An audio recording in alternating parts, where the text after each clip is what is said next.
Hello friends, இன்றைக்கி நம்ம வீட்டில் என்ன சமையல்னு பார்க்கலாமா? நம்ம வந்து தண்டிக்கீரையை வச்சு ஒரு பொரியல் பண்ணியிருக்கோம். முளைக்கீரைன்னு சொல்லுவாங்க, தண்டிக்கீரைன்னு சொல்லுவாங்க.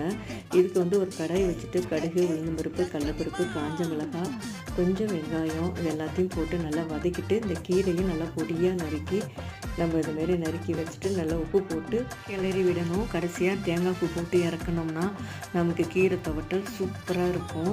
இது உடம்புக்கு ரொம்ப ரொம்ப ஆரோக்கியம். ரெண்டாவது, நம்ம டெய்லியே ஒரு கீரை, முருங்கைக்கீரை, அரைக்கீரை, பொன்னாங்கண்ணி கீரை, கீரையில் நிறைய வகை இருக்குது. நம்ம ஏதாவது ஒரு கீரை வந்து நம்ம சேர்த்துக்கிறது நல்லது. இன்றைக்கி சமையல் இதுதான். கேரட்டு பொரியல், ஒயிட் ரைஸ், அப்புறம் புளிக்குழம்பு, வெண்டைக்காய் போட்டு புளிக்குழம்பு. நெக்ஸ்ட்டு பார்த்தீங்கன்னாக்கா கீரை பொரியல். இதுதான். இந்த வீடியோ பிடிச்சிருந்தா இந்த வீடியோக்கு லைக் கொடுங்க. என்னோடய சேனலை சப்ஸ்கிரைப் பண்ணிக்கிங்க. அடுத்த வீடியோவில் பார்க்கலாம். நன்றி, வணக்கம்.